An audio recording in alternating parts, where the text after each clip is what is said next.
ยิ้มเลยพี่น้องเอ้ยโอ้แนวหมักซ้ำสบายดีแล้วก็ปิ้งไก่กินบ่ได้กินปิ้งไก่กินส้มกินข้าวจีสิได้เดี๋ยวเขาบาต้าเมื่อว่าซื้อมาเพื่อซื้อมาปลายจีก็มีจะมันอืดแล้วไปหึงเลยเลยกินอันนี้พี่น้องเลยเรียกว่ามียังกระเจ้าตำซั่วเขาอ่ะไอ้เบิ่งคือบอกเป็นตาแซ่บตำซั่วปกติมันมีขบแม่มีมะเขือมะยังเนาะมีหอยมียังหลายอย่างอันนี้มีแดะตำบ้านนอกเว้ย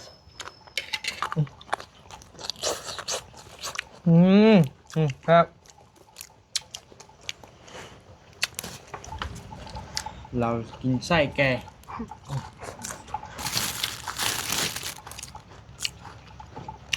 หมักนี่นะมันคือกัน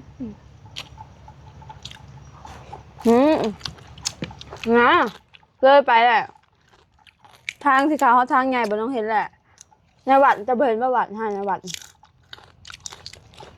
วัดไอเห็นแต่อยู่ในพออยู่ในนี่ใช่อยู่ในนี่ก็อันนึงกินไปกินนี่ก็เป็นเงินของพอรัดจากฝั่งไทยนะเป็นน้องๆเป็นพอฮักทั้งน้องน้อยเพื่อนนั่นแหละ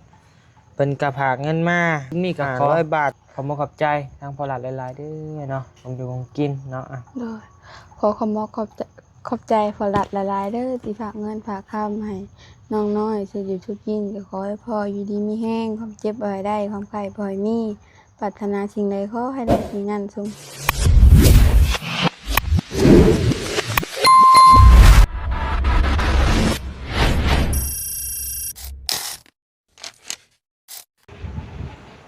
พี่น้องเอ้ยโตกราบทักทายสบายดีเด้อพี่น้องทักทายสบายดีบรรยากาศช่วงเที่ยงนะพี่น้องเนาะ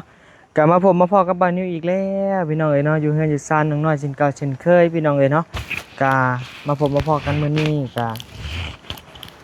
บ่มีหยังพี่น้องเอ้ยเนาะทางบ้านนิวก็ได้รับข่าวดีมาจากผู้ใหญ่ใจดีเพิ่นนะพี่น้องเนาะให้ซื้อของอยู่ของกินมาพี่น้องเอ้ยเนาะ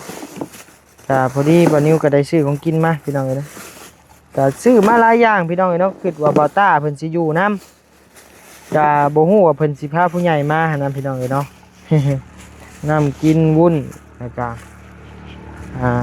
ตำเห็นน้องน้อยจมหมักอยากตำแล้วก็ตำมันมี2 ขบผู้ใดพี่น้องเอ้ยมาโอ้มันยิ้มเลยพี่น้องเอ้ยโอ้แนวหมักซ้ำสบายดีแล้วก็ปิ้งไก่กินบ่ได้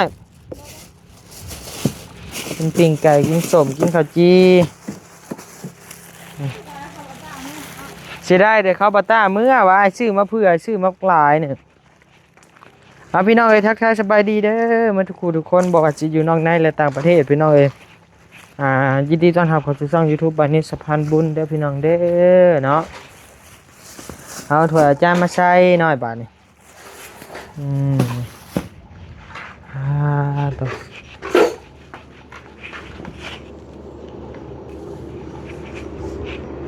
เงียบเงาเนาะช่างบ่อยู่นั่นน่ะเนาะ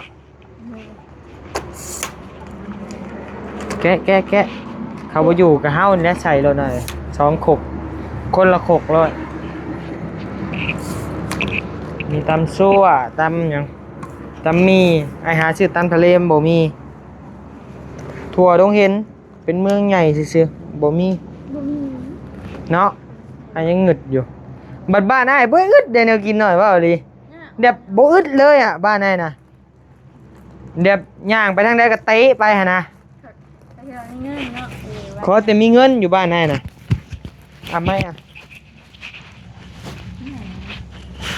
อย่ามือเหม็นไปบายไม้เด้อมันถึงไม้แกงขี้แบบบ่แม่นว้าวพี่น้องอยู่บ้านบ่นิ้วน่ะแบบว่ามันมีทุกอย่างนะมีทุกสิ่งทุกอย่างขอแต่อยากได้พี่น้องเอ้ยขอแต่มีเงินซื้อมีหมดแม้แต่ เครื่องบินถึงเรือรบพี่น้องเอ้ยเนาะมีหมดอืม เขาให้แบบนี้เนาะ ที่นี่ก็ผู้ใหญ่มากพี่น้องเอ้ยเนาะ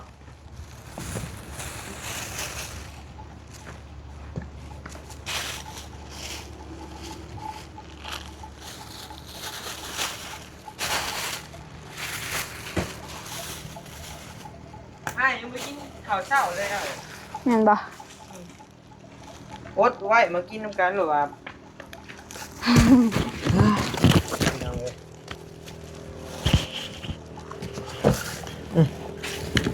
นี่ข้าวเช้าอ้ายว่าสิกินอันนี้ ข้าวจี กะ บ่ จีเอา พ่อ เจ้า มี หนึ่งอ่ะ นี่จะมันอืด อืดแล้วอ่ะไปหึงเลยเลยกินอันนี้พี่น้องเลยเห็ดว่าเห็นแนวใหม่อยากแนวใหม่อีกละ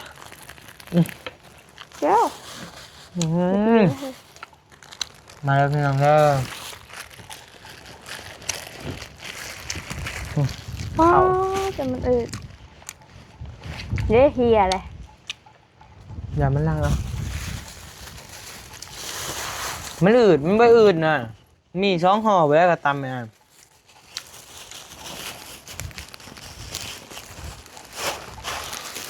อืม ไอ้บ้าสักไป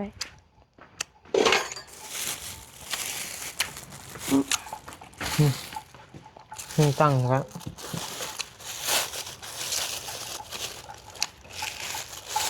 ฮู้บ่ตายเนาะ เจไดายบาต้าบอยู่ป้าพี่ลึกว่าเราใหายประหยัดแท้นี่ ไม่ถูกป่ะนิดเดียว ไปหามาดู มันบ่มี บ่มีบ่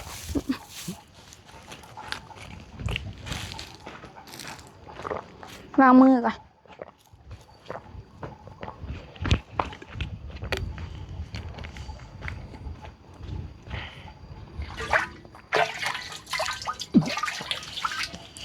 เอาบ่วงก็ได้หน่อย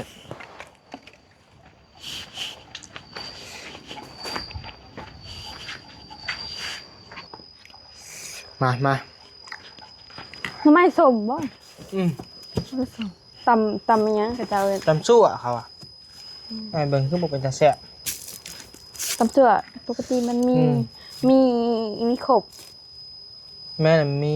มะเขือมะหยังเนาะ มีหอยมี อืม อิหยังหลายอย่างอันนี้มีแต่ ตำบ้านนอกเว้ยอืมครับ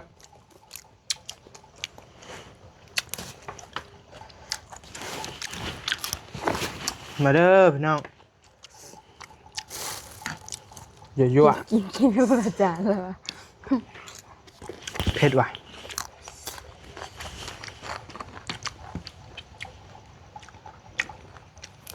สาวแม่บ่อยู่ซั่นเนาะ อืม เขาสาวแม่อยู่ในคักแล้วเนี่ย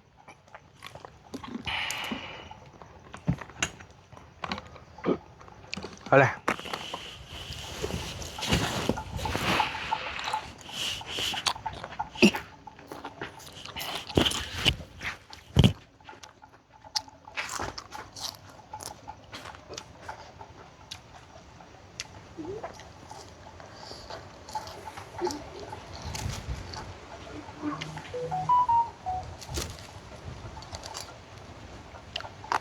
แม่ไปกินข้าวเช้าเป็นอันนี้แล้ว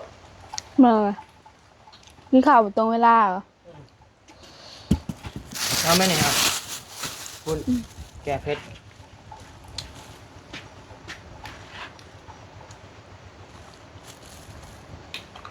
โอ้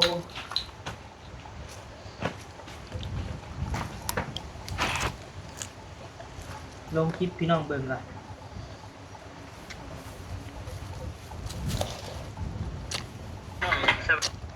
เมื่อกี้นี่ผู้ใหญ่เพิ่นมาพี่น้องเนาะ เบื่อ มาเยี่ยมน้องน้อยเฮานี่แหละ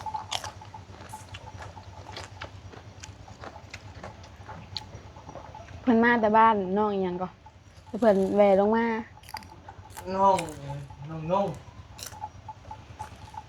สั่งไหน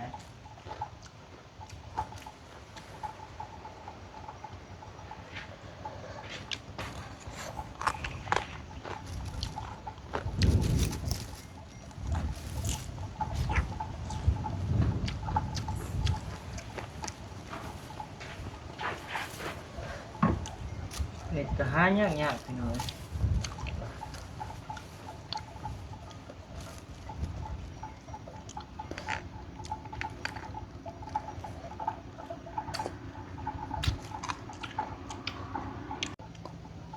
ตัดจิ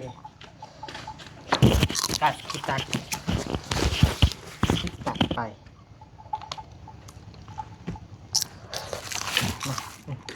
หยกนี้น้อยซะหน่อยน้อย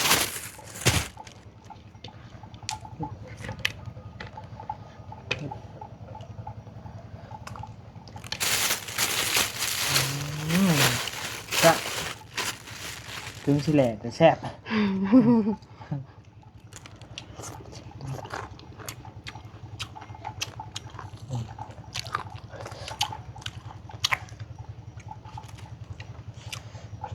เป็ดหัวไก่หัวไก่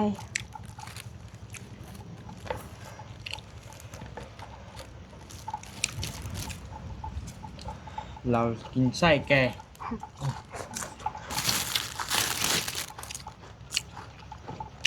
หมักนี่นะ มันคือกัน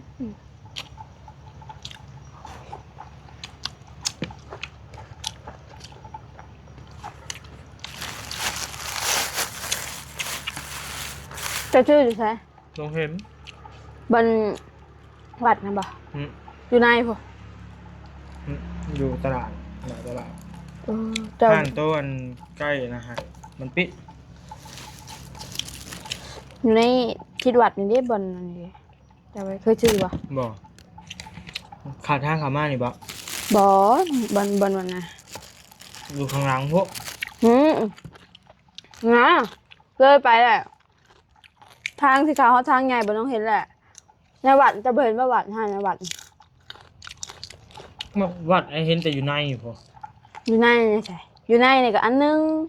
อยู่นอกพี่ก็บนทางเขาแล่นเข้าไปข้างหน้าเลย บ่มาบ่เห็น แต่บ่เห็นห้าน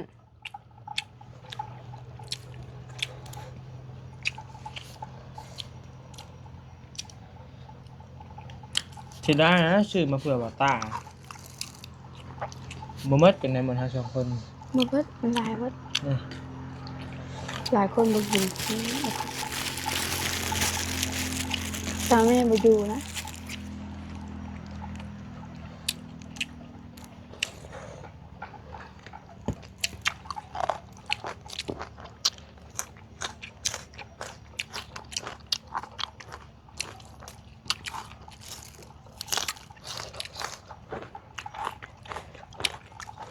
ผ่าทิ้งชาเมดูผ่าทิ้งชาเมดู หากว่า กินจำบ่แบ่งชาแม่เพราะว่าเราบ่อยู่แซ่บกินดำแซ่บกิน2คนผู้ละจานให้ชาแม่บ่อยู่เนาะ ชาเมเบิกกินตามติ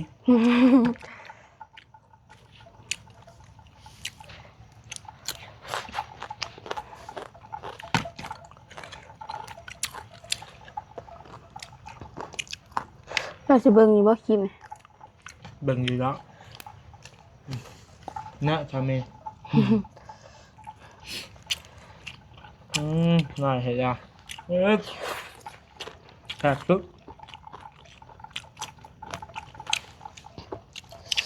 แซ่บดู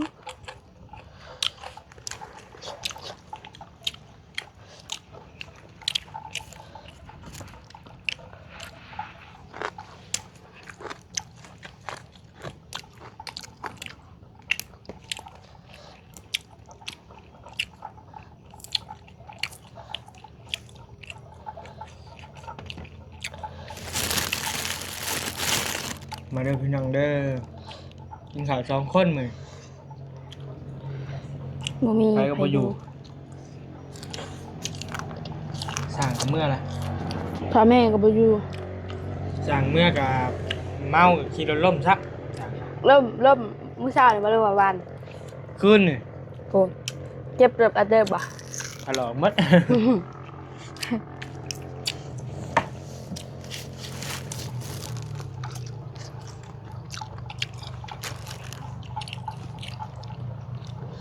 คือหน้ำไม้ชมเนาะ มันกับน้ำมันสดเหรอ อืม บ่แม่นใช่บ่ ใช่ปะ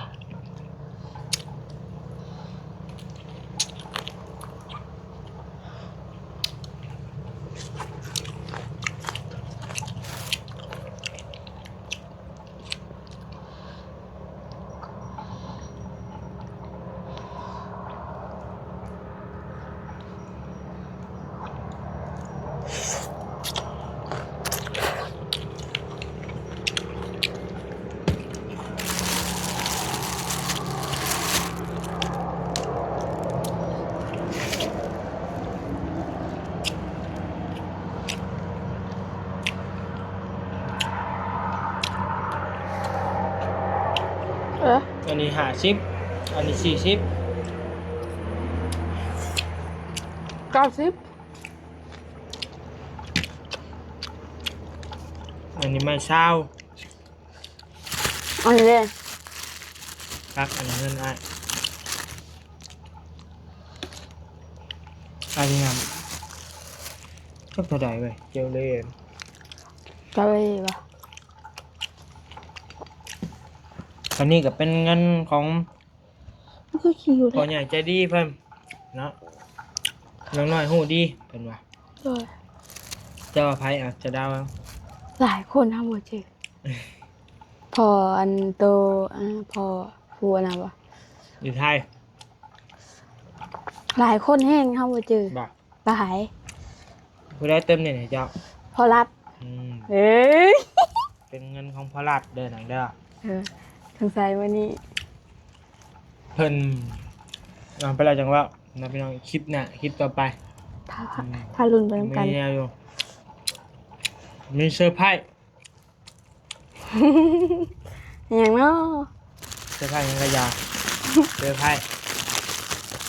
เฮ้อเฮ้อ ใครอย่างเนาะ จักแล้วบอกให้ชื่อว่าเซอร์ไพรส์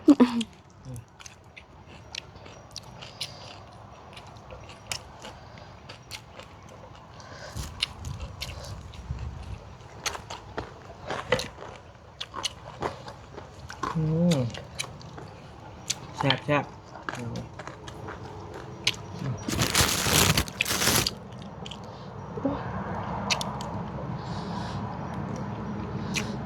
อืม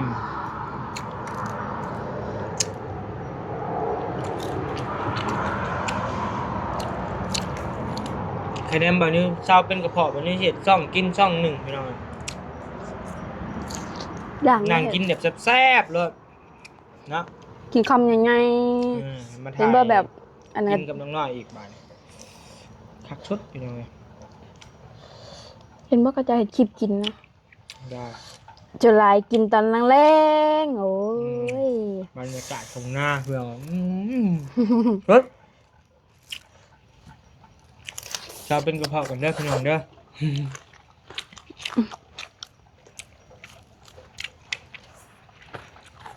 เริ่มเศร้าแล้วบัดนี้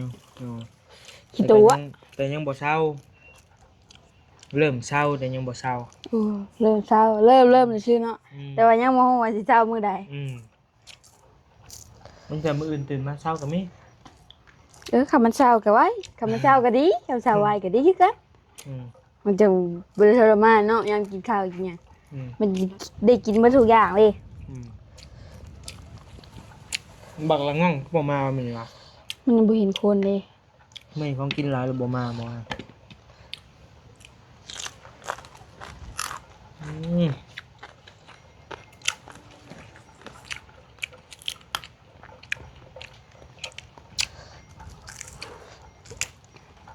เปิดโทรศัพท์หน่อยดิ ยัง เบิกเอามาเอามา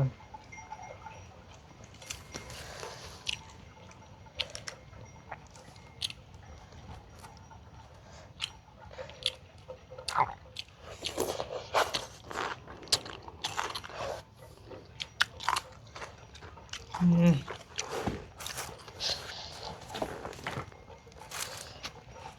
เกินน้อยเดียวก็บ่ได้แล้วนี่เนาะ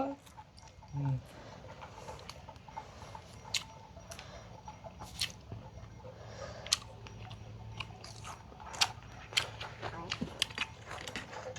โดดคลิปพี่น้องให้พี่น้องเบิ่ง โดดแต่โดดแล้วยังบ่ได้อะ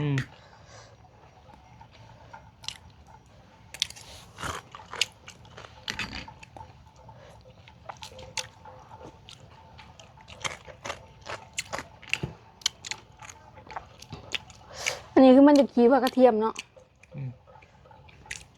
เทียมคั่วว่ะ กินจนหมดเลยจังว่า บ่ตัวนี้หันนี่มันมีผักกระเทียมเด้ ดำหน้าขึ้นมากินแล้วข้าวเพลน กินได้ค่ะกินแล้วก็ออกมา บ่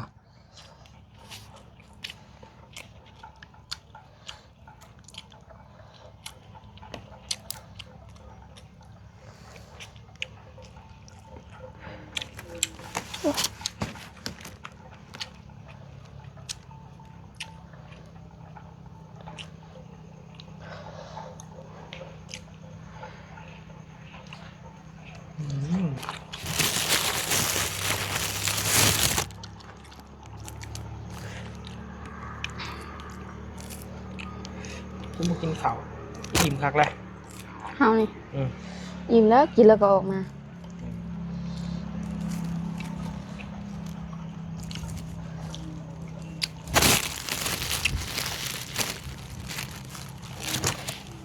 จะเสียดายเชียงนี่มีคนอยู่ป่ะ นี่ เอาไปผักเพิ่นคือว่าแล้วน้องเขากินเลย นั่นแหละ ผักอะยาแล้วยามันเงินมายังบอกกินเลยใครอยู่ นั่นแหละโอ้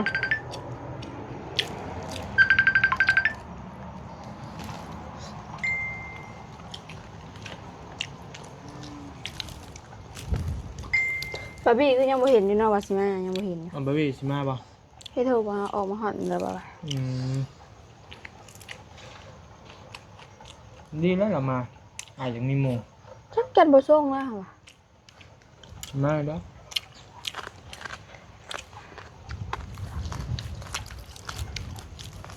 ไปใช้บ่มีอยากชวนได้เพิ่นพี่น้องเลย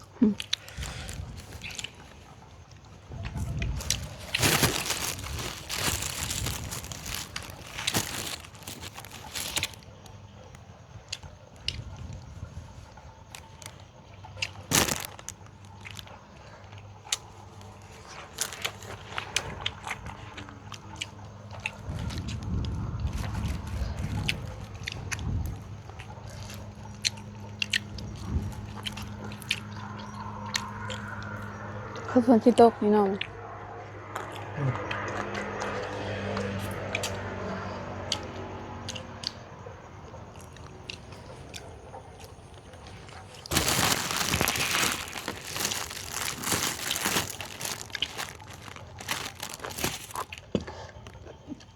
ใช่หน่อยไม่ได้